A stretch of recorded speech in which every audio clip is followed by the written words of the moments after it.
அக்காவுக்கு குழந்தைகள் இல்லை. தங்கைக்கு 16 குழந்தைகள் உள்ளனர்.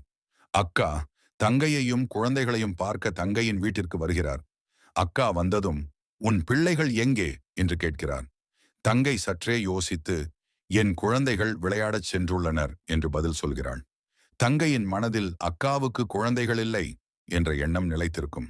அக்கா, "சரி, நாளை வந்து பார்க்கிறேன்" என்று கூறி அங்கிருந்து செல்கிறாள்.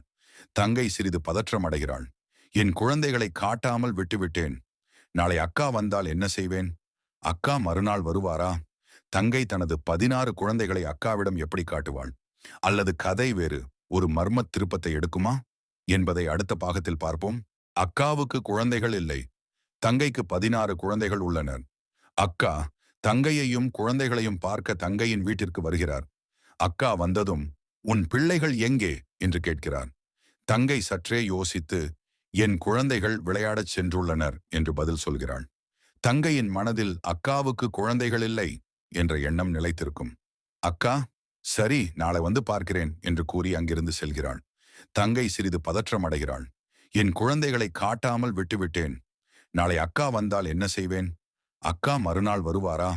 தங்கை தனது 16 குழந்தைகளை அக்காவிடம் எப்படி காட்டுவாள்? அல்லது கதை வேறு ஒரு மர்மத் திருப்பத்தை எடுக்குமா என்பதை அடுத்த பாகத்தில் பார்ப்போம்.